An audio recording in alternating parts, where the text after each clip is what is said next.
Generative AI and LLMs in business, driving innovation with data and intelligence.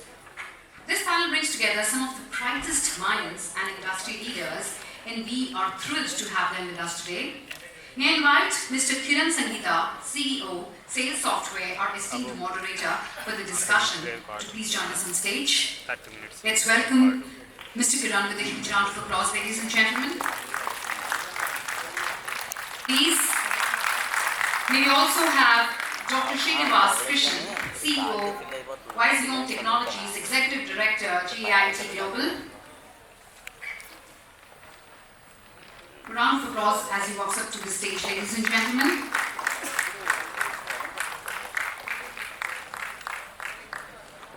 Mr. Sivanand, Akella, SVP, Phenom.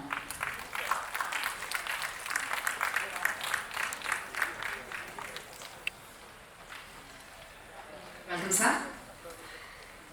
Last but not the least, Mr. Siddharth, Sureka, Chief AI Officer, Motilal, Oswal Financial Services Limited.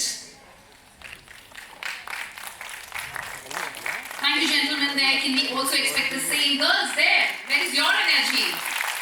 Thank you. With this incredible lineup, I'm excited to hand over the stage and the proceedings to Mr. Kiran. Over to you, Mr. Kiran.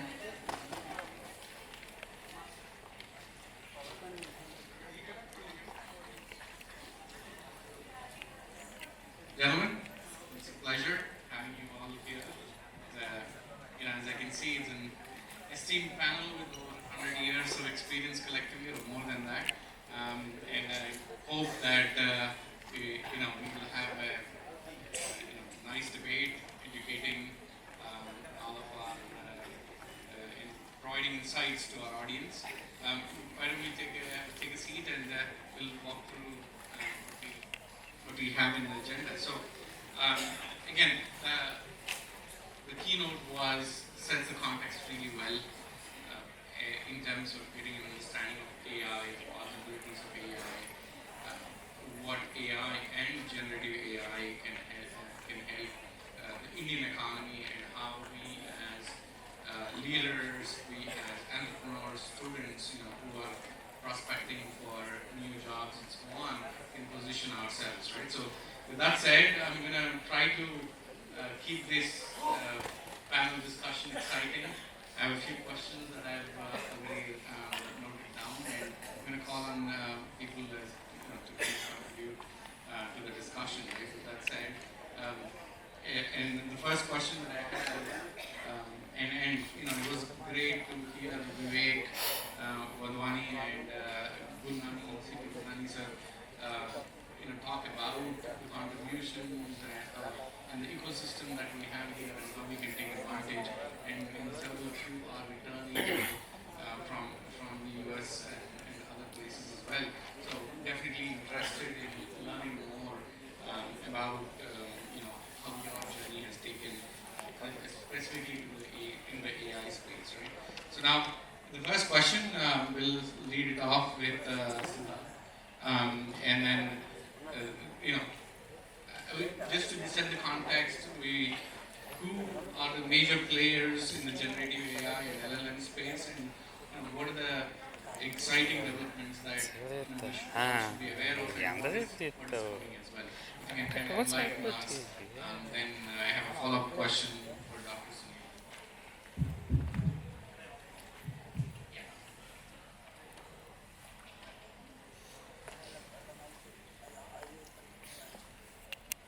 Really excited to be here. And it's really hard to come after Dr. Shailesh in terms of what he shared already. Right? But for practitioners of AI who sitting here, it's been a phenomenal 1 decade, right? Like the acceleration that we've seen has just been phenomenal. And if I had to sum it up in terms of substantiate with some data, right? Given it's similar to what a wave of mobile phone has been, what it has been for internet, we'll be talking in multi-folds, right? So it's 3x, 10x, and 5x. So what is 3x, right? 3x is the number of research that has increased over the last decade. So it was about 90,000 publications on AI That was done in around 2015. Now it's around 300,000. And India is fifth in research, like he called out one of the professors here earlier in the discussion. So it gives a great impetus of how we all can contribute to the research within the field of AI. That's one thing to take away for the students community here. How can we think about AI as research, right? And now, importantly, we have research articles available on the internet, so it's very easy to access information. That's point number one. Number two is in terms of 10x. Our interactions on digital platforms in the last decade has again increased over 10x. Think about all this. Before it was only about search, now so much of social media, so much of OTT platforms. Average person, a knowledge worker, is spending about 10 hours on a daily basis on the internet, right? And of those spending time on digital assets, 40% of that is actually driven by AI. So we don't probably recognize it. There was a study done where a group of people were asked, is this AI? And only 33% of them were able to recognize it. So think about the first things you do in the morning. You get up on the phone, look at your email, there's spam or no spam already been done by AI, right? Then you look at the Google News or some other news from aggregation standpoint, it's already been personalized for you in terms of what news you should be receiving. So again, a nudge of AI. They're calling Ola of the world, the Ubers of the world. Again, the optimization, the route optimization, the price optimization, all done through AI. The point being, you all have been interacting with AI, but more recently it's become about generative AI. That's when people have starting to recognize what AI can do. The last point in terms of 5x, that's the market size that AI holds. According to a recent research by Goldman Sachs, I think the number they said was about $200 billion in 2025 will be spent on AI. And it's expected to grow five-folds to about $1 trillion by 2030, right?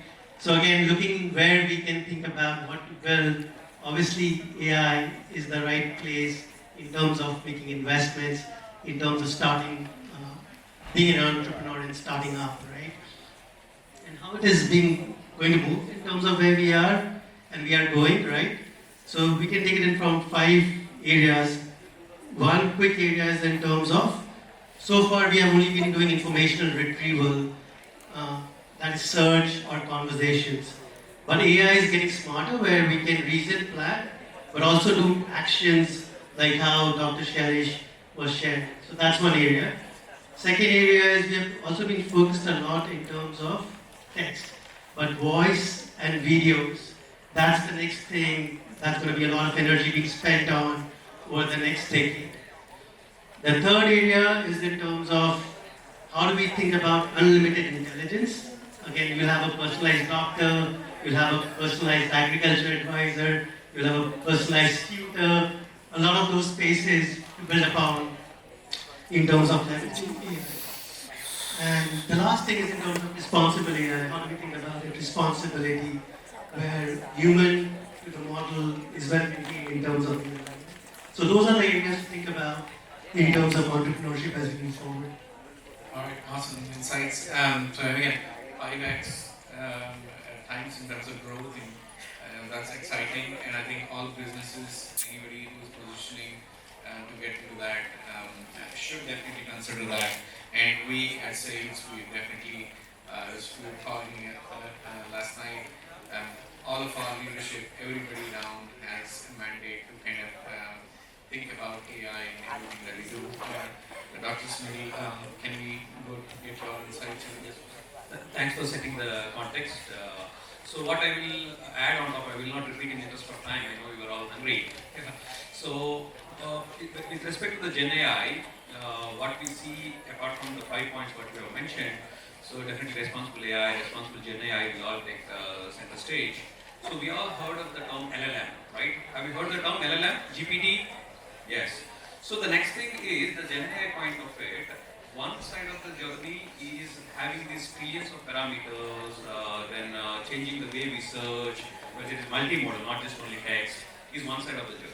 Second thing is it is becoming too costly to generate, right? So then the SLM is going to be heard for you. It's like a small language model. The Doesn't mean that it's very small, but compared to the LLM, it is going to be very small. So to solve the specific use cases for the industries, because the last few years, a lot of investments went into the LLM. Now, next few years, we are talking about how do you really leverage it. So that's the second part of the. That's where you keep hearing even Satya Nadella is here in India. You are talking about a lot of developments in this, investments in India. So there also one catchy thing there is the AI agents in terms of that agents, maybe distributed agents. Those are all we heard of it if you are coming from computer science. But how do this AI agents, Gen AI agents, will change the way we are working? Okay, so people say that the SaaS model, software as a service, will change from the point of productivity development or efficiency point of it. So the next few years, the interesting challenge is what we are going to work in the industries or in the startup point of it. How do you leverage the technology, develop responsibly, and solve the interesting business problems that is in front of us? Thank you. It's very interesting. So I think we'll move to the next question that I have. And Phenom is a company that I've been following up since I've had the startup around a few years ago, 8 or 9 years ago. But I at that time, around 9 years ago, you were gathering a lot of data. If I remember mine correctly, billions of parameters you were collecting. I'm sure you have a huge data set. And I also hear that there are models that you run around it. If you can provide some insights to us as to what is it that you found interesting, what were the challenges in that space, and please enlighten us. Yeah. So before I talk about the challenges around data and what we did, right, a little bit of context of the problem we are solving here. So Phenom is a HR tech company. We have been there for the last 14 years. Right from get-go, the thought process we wanted to bring in AI native platform. What our platform does is it's almost for the HR folks, talent management, talent acquisition, talent retention. The only purpose why we exist as a company is to help a billion people find the right work. I want to emphasize on the word right because right, maybe it was very difficult 15 years ago. But right now with all the generative AI and all these LLMs helping us, it's very promising for us to achieve that right. So how did we do it, right? So like you said, we have been, for HR ecosystem, if you see, there are so many companies out there in the world. Probably hundreds and thousands of companies, and no 5 companies hire the same way. But we are building a SaaS product. We wanted to help companies find the right talent. At the same time, as a job seeker, if you want to go, attention span has become so low. Companies want to show the right job to the seekers. So for us, we have to understand the HR ecosystem. So how do you understand? So there is a lot of data available. There are so many millions of jobs that are available. Companies' data is available. So we gathered all the data and we built something called as a knowledge base, right? And which we call it as universal knowledge graph. We curated how many titles existed, how many companies existed, how many domains existed. If you look at a company, there are so many departments, engineering, product, sales, right? So all this data was gathered. Now the other challenge we faced was, how do you personalize this for an enterprise? So we had to build another enterprise talent graph, which is very specific to the company. All of you are run big companies, right? So if you look at your company, you have your culture. You hire for your culture. But how do we, at the same time, you might be hiring an engineer. So our ability to map your enterprise knowledge with the universal knowledge was the challenge. And all this data was so unstructured for us. So standardizing this and building a search and personalization engine, and you have to match a candidate to a job, right? I'll specifically give an example where we ran into a challenge. So when a candidate comes to a job and comes to a customer site, he has to find the right job immediately. But we gave a search engine, we gave personal engine, but we are not able to parse the resume, because if you see all of us in this room will have 100 different formats of a resume. How do you do it, right? If I cannot understand parts of resume. So we had to build our own resume. To build our own resume, I need to understand all the data that I collected. Right? So that was one challenge that we had. And the other thing is context is very important. Right? So there are three themes with which generally all the new age companies are doing, which is intelligence, automation, and experience. So intelligence is where the context is, all the data is feeding into the context.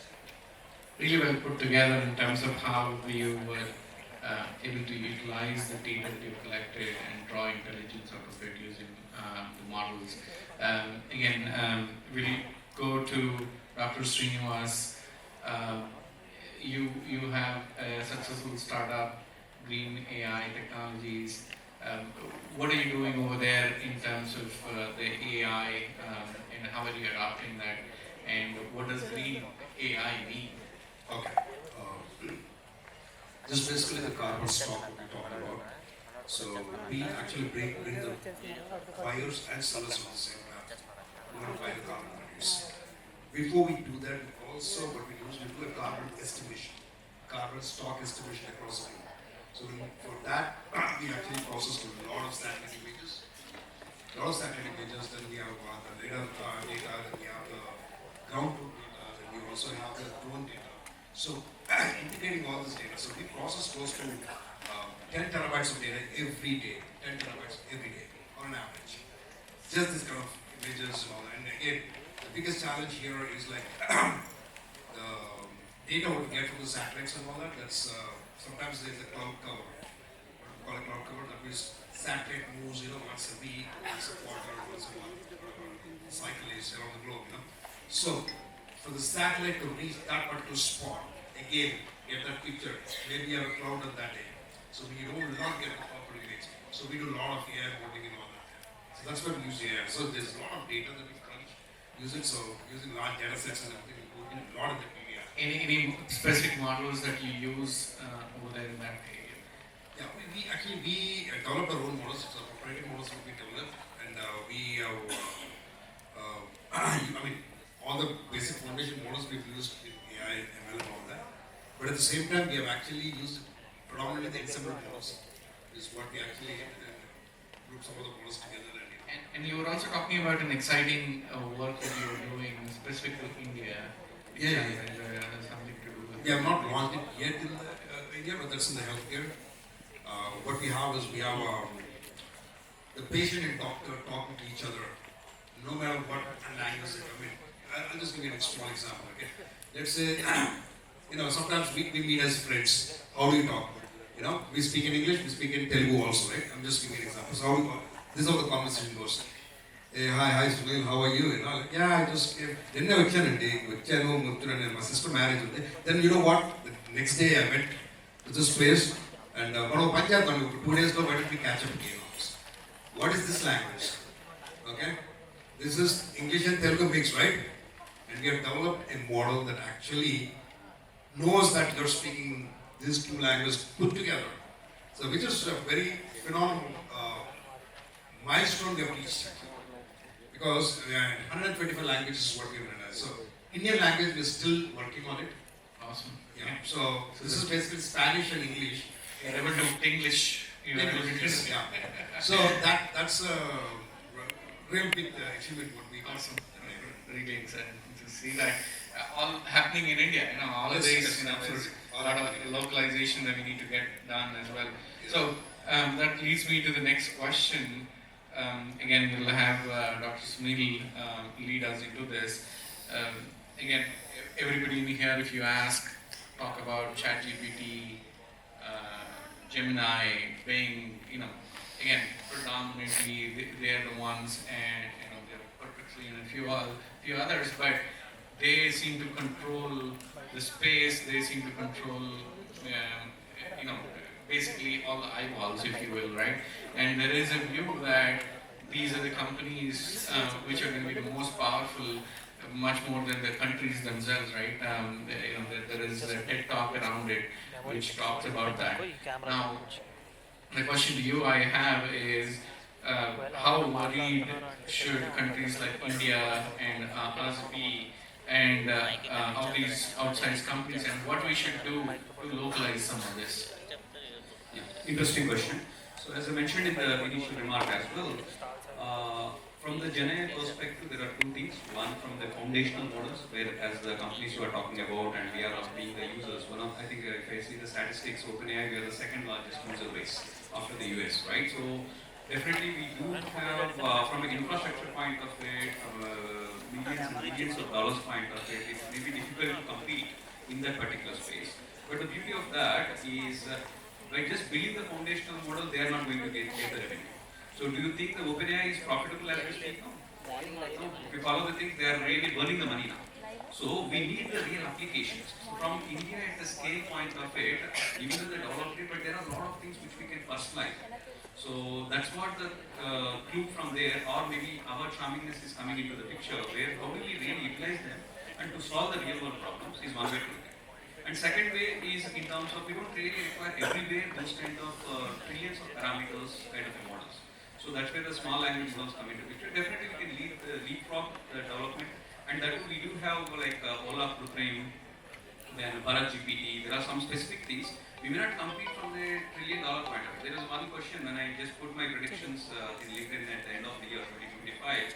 So someone replied to me saying that China is silently working on something like much bigger than what we are talking about right now.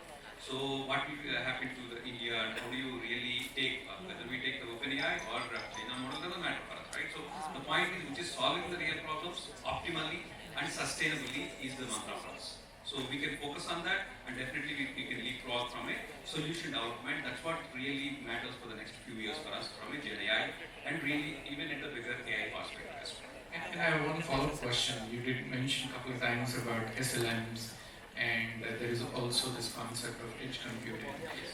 If you can talk about that distinction between them and how edge computing itself is expected to evolve as we kind of tackle the space, if you have insights. Yes. So when I say SLM, so the point is when it comes to the LLM models, language models, we talk about let's say if you are able to run a model in your laptop, right? So that's what we talk about, maybe 2 billion parameters, 3 billion parameters like that, versus hundreds of billions of parameters, right? So then the edge device here may be a laptop.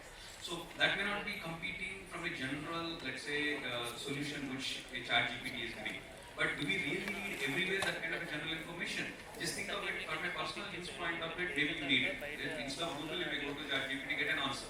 But from a professional specific requirement, why do I need that information? And that too, a lot of other angles coming into picture. How do you really trust the models? There's a lot of hallucinations. Do I need to give, am I giving too much of data to these OpenAI and other models and making them powerful? So that brings to the point in terms of, can we build a model of 1 billion, 2 billion kind of parameters? That's where the edge compute is coming into picture.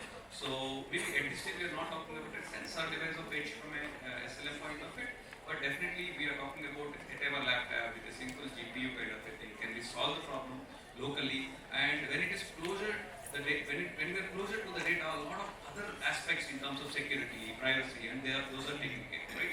At the end, we need to build that responsible systems. That's where all these SLM and edge computing is going to play a lot of role in that. That's very insightful. So, Sivanand, to follow up on that, you also mentioned about hallucination, in our informal discussions over there. Can you talk about some of the challenges and the insights that you were sharing with me earlier today? Yeah. So one of the challenges that we earlier had with AI was bias and hallucination. But recently we have been hearing something called as overthinking, AI overthinking. Think about humans, right? All of us have somewhere this overthinking, especially you talked about 100 years of experience. Experience brings you overthinking, right? So those are the challenges that AI also has to solve. All these smaller solutions probably, this AI overthinking is doing overcomputing, right? And this is causing a lot of dollars burning, etc. And to also go to your question of whether it's a threat, right? For these big companies building these models, that has been always there. All these big TNCs and multinational companies kind of revolution. I believe that after internet, this is the biggest revolution. Yeah, right. So the threat is even 10x. But the good thing is, governments have also started recognizing the threat because of this, right? As you can see, India has fast-tracked and recently on Jan 3rd or 4th released the DPD, right? So, and also India should take pride in building something called as how we did for Aadhaar and the UPI. And world has not done it at that scale, right? Even though these big companies are building these big LLMs and stuff like that, where our data is going. But we should take a cue from there in the next foreseeable 10 years. We should have something in India. Even I think Reliance is also building the AI city in Jamnagar, right? And we have Krutrim, even though it's nascent stage, just come. And with government and this private sector coming in, I think India will give a befitting response. Siddharth, you worked in the US, you recently moved over here. Your insights on the same topic, if you can share something on that. Sure. One thing from my perspective, I feel there is threat, but if you think about it, last year 150 foundation models were built. 2/3 of them were open source, right? So the whole idea about foundation models have left us behind now. It's like how we have been talking about. It's about the systems you build, how you apply it. That's where the secret sauce lies. It's about putting the systems together, and for the end application, the automation that you're trying to create. I think that's where you're well poised to thrive. And we have a little bit of a time to kind of discuss this, and I will leave it to everyone who will take turns to discuss this. And some of it you already covered. How do you recommend companies in and around here position themselves with this change, and how are you incorporating this AI thinking in your organization to drive this or adapt to this particular change? We'll start with this. So, as our keynote speaker mentioned, that interoperability kind of a thing is coming into the picture, right? One is we have spent good amount of time on the foundational models, and we have no breadth of the technology and models point. Now, how do we get the business out of that, right? How do you solve the interesting business problem? That's where when we see the real challenges, it may be different from established organizations versus AI-first kind of organizations.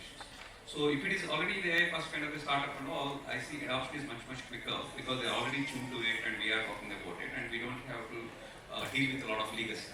Versus the existing organizations to put it into the product. I'll just give an example from a telecom thing. So from the product plan point of it, it will be a year down the line. So I need to convince a lot of people who are traditional domain people that this AI thing is not just a very small piece. It needs to be well integrated into the system. And whatever you have seen standard practices from a software engineering and all needs to come and establish from an AI point of view. Then only it is going to make sense, and that's where the ML ops, the buzzwords, or LLM ops as a buzzwords, those are the things which are taking the center stage as we speak now. Then only we will see the real value at that. And I think the whole thinking has to change fundamentally as to how you approach a problem into each and every life cycle of what you do as a business. Exactly. And one last point on top of that is just like security is very important. We don't think that security at the end of the thing, right? Similarly, while we are thinking of AI plus the software kind of a thing as an integrated part, we need to think of the responsible AI or a trusted AI aspects from the beginning edge. And things are evolving, and I'm sure from India point of view, there are general conventions as well. Because sometimes we develop here and maybe we need to deploy across the board. So the rule of the lands may be different, but as we are coming from a policy point of it as well, we have a long way to go there. Great point. Great point in terms of how you need to think at the context as to where you want to take this model and deploy it. You need to kind of be able to adopt it. Srinivas, I would like to hear your thoughts. We predominantly concentrate on, because we target the Indian rural, the Indian rural, especially the rural, because when we talk about the government and everything, we are looking at how we can improve the rural health. So we actually looking at when we're talking about the edge devices, we are building edge devices. When I say edge devices, no internet connection, nothing. Everything runs on your edge small device. just like the size of your credit card. Okay? So that's where everything works. And all your solutions comes there. That means your LLM is inside that. You have a Llama LLM there, right? You're sitting there. Completely quantized, optimized model just to run that specific use case for you. That's on the edge device. That will actually serve very well. When I say I'm not talking about financial or commercial, I'm talking about the way it moves, the way people, the acceptability within the market will be a lot higher. So we concentrate more on that. We are working predominantly on the edge devices with internet, without internet. So when we say without internet, it's completely on the entire LLM is based on that. But again, it has its own limitations. Yeah. We have, for example, Raspberry Pi, which has limited capability. You can use Jetson boards. There's a little higher capability and all that. So even there, you're able to, even without a lot of GPU power, you're able to run those models. Yeah. You don't need any GPU power there. Yeah, a lot of people think the LLMs, of course, yeah, GPUs. I don't want to say GPUs are not required, but what we are doing is without GPUs. We can still do it. And I'm talking about quantized models. Yeah. Quantized models, you can run it on your edge device. You can run it on your phone. Think about your phone. Phone itself is a complete operating system, right? But you need a different edge device. You don't need internet or anything. Just develop your SLM, you put it on your phone. It runs perfectly fine. Just think about rural, let's say in a rural village, the patient doesn't know any other language other than Telugu. Okay, that Telugu with a big slang, okay? Some remote village. And this doctor is a Bengali doctor. Okay, now think about it, how the conversation goes. I'm telling you, this edge device will solve all the problems. That's what we are looking at this point. Sivanand? So, the way I think it will help is, if you look at a lot of these activities, right, why Gen AI and this are giving a lot of promises, it will improve productivity. There's a lot of manual tasks we do, even if you look at our day jobs, right? There is so much. For me, I can speak up about HR. 80% of the activities that HR professionals do is manual because they don't have systems. So look at what is the bang for buck, right? And bring productivity to your end users, because end users have to trust the system. When you give it to Gen AI, it's at the end of the day, those co-pilots and agents, users have to trust it, right? If you bring human in the loop and also bring this productivity related use cases to your end user, that is one.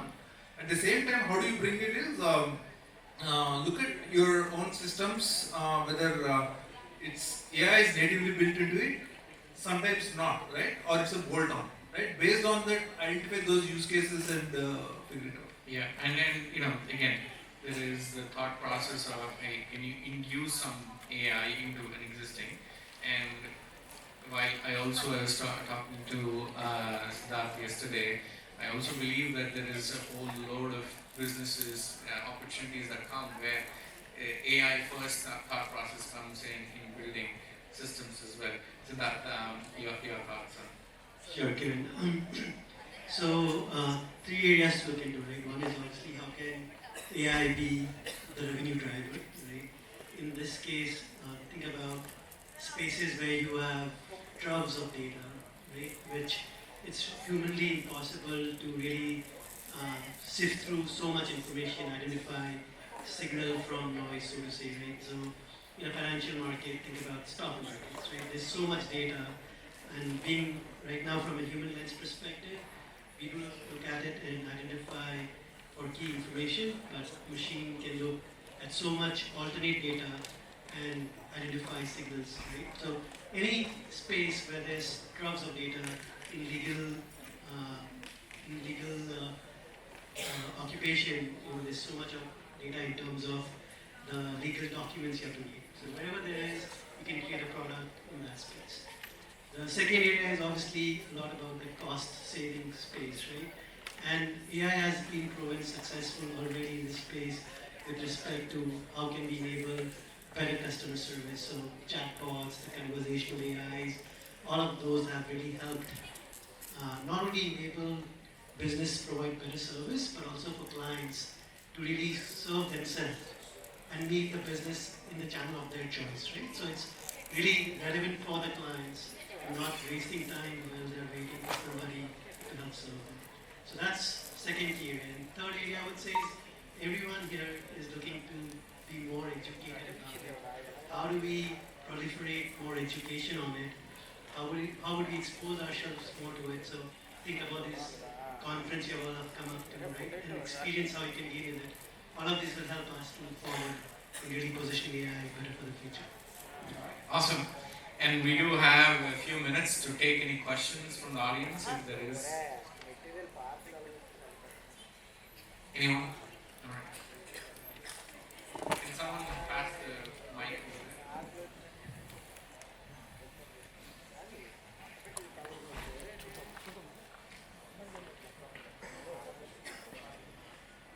Hi, this is Paul.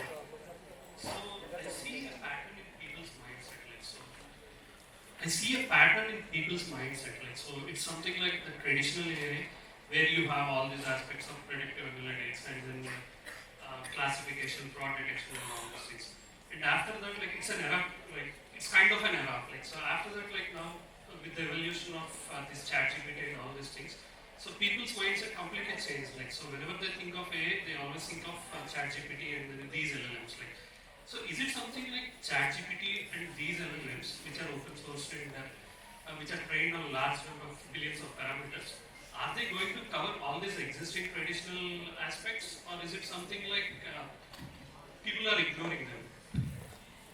So I'll give my perspective. I completely agree with you. So because we need to come out of the hype cycle. This kind of forums also mainly to talk on those fronts because otherwise we think nowadays, at least from last 2 years after the killer application of ChatGPT, the traditional AI people are not giving much importance, as I rightly pointed out, right? But if you ask me, only Gen AI can solve maybe 5-10% of the problems. Okay, we are not saying it's not going to solve, but that also we are struggling to get the business value out of it because we are churning a lot of things at the billions of parameters. Is the value coming out? So that hype will come down definitely in 2025, right? So it is there too much in 2023. In 2024, people are really coming to the ground. 2023, we will see clearly what Gen AI can do. Okay, they are definitely doing good job, whether it is come to the text or image or video. That part is there. That's only the generative part of it. There's a lot of things from a discriminative part of it, or a traditional algorithms point. It may be too costly from a Gen AI point of it, right? So that hype will come down. And the second thing is, at the end, it's going to be the adoption. You have to adopt, right? My CEO says humans are extremely dissatisfied but highly adaptable. That is what is needed. Especially in India, right? We are a developing nation. We all want to create wealth for ourselves. So we are highly dissatisfied and we are adaptable, right? That's what Indians are doing. So as long as a student, if you are able to adapt to the latest trends, right? Understanding what is happening in the agents, what is happening in the AI, right? What is happening in the business landscape. There's bright future. In fact, there will be more jobs. Yeah, just to add on top of that, I do agree the roles are definitely going to change. So what is my sincere advice to the students is be strong on the fundamentals because you don't have time again to come back to those things, right? So that's why when someone asks in the BTech first year whether it is AI or other branch, I want to start machine learning in the first year group, we don't recommend, right? So just be strong on your fundamentals, be it your probability, linear algebra, or the programming at all. So that on top of it, last year, I mean maybe 2 years ago, nobody talks about prompt engineering. Suddenly we are talking about. Maybe 2 years down the line, my bet is prompt engineering also maybe the AI agents will do. You don't really require to do these many, right? But there will be other opportunities. So be stronger on fundamentals and then as we adapt to the emerging technologies, the bright future will be there. Awesome. We'll take one more question. Hi, my name is Bhargav. So, like, I just want to understand the pandemic shift that happens during the technology. Like, I'm from like 2011 guy, so I saw like blockchain is one of the trending topic, and then later for all the investors and everyone, it became now the generative AI concepts. So, but as you are the leaders in the industry of generative AI and applied AI, so how do you see this shift in the technology side? And I see still blockchain is existing, but from the investor mind point, it's gone already. So now everybody wanted to invest only in generative AI concepts and all. Siddharth, Sorry, I didn't actually clearly get the question. Are you saying how the trends keep shifting between Gen AI and blockchain? So from the investor's point of view, how can we take the lead? Like should we focus still on blockchain or should we No, if I have to summarize this question is, he's asking that most of the investors are looking more into Gen AI rather than the blockchain. Is this a good shift or will that happen? So there is a shift in terms of, obviously there is more limelight on generative AI right now, right? But if you recently read the news in the US, blockchain is back up again, right? So it's hard to say from perspective of what shifts that way, but these both things are here to stay. Generative AI, think about it, your foundational systems were well put in place. AI has been born in 1956, right? It's taken about 75 years to reach where we are. Blockchain is relatively new, so the fundamentals are still being put in place. When a sudden shift happens in that fundamental change, the trend moves directly there because there's a step change and they think it becomes investable now and you can get quick business value from there, right? But it'll take its time in terms of really structuring and having operating system of sorts within blockchain, right? And there will be a time where Web 3.0 or Web 4.0 may be run from a blockchain perspective, where more things will be democratized, where now the whole idea is internet is being run by few, how do we democratize that, right? That's when the blockchain technology will come in play, right? So I mean, this is the shift because you have had a foundational backing for AI and it's gone a step change in this direction. Blockchain is here to stay. It's just going to take a little bit more time to really, make it more right for businesses to consume. Awesome. Security is So, considered a decent. part of, we're running short on time. We'll catch up again. The panel members are available for an offline discussion if need be. But great discussion, gentlemen. And for one, I've been very enlightened by all of your insights. And I hope our hall here with full of enthusiastic AI learners also learn something in this regard. And I hope to kind of see a lot of you take this up and implement and use AI in your daily work as well. All right, that said, thank you. Thanks for the opportunity. Please be seated, gentlemen. Thank you, all the panelists and moderators, for such a thought-provoking and engaging discussion. The insights shared today highlight the immense potential of generative AI and LLMs in shaping the future of business and technology. And to express our gratitude, we would like to felicitate our esteemed speakers and moderator. May I now invite Mr. Ravi Banda from Square BPO, our sponsor, to please join us on stage to present the mementos to our distinguished guests.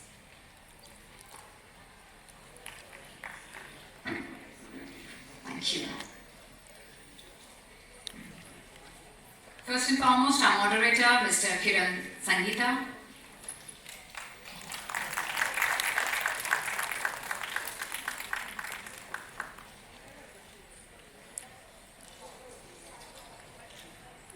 Thank you, Kiran. Mr. Sunil Vuppala.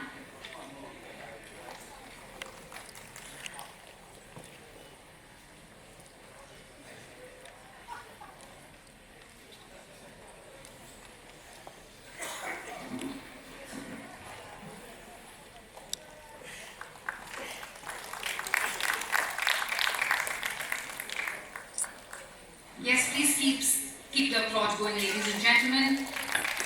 Next we have Dr. Srinivas Kishan. Thank you, sir.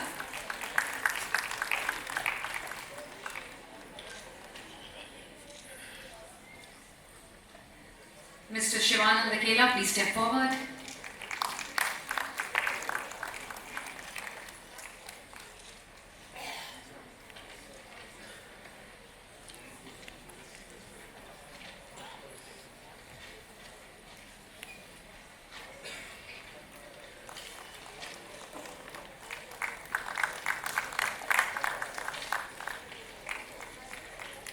And Mr. Siddharth Sureka.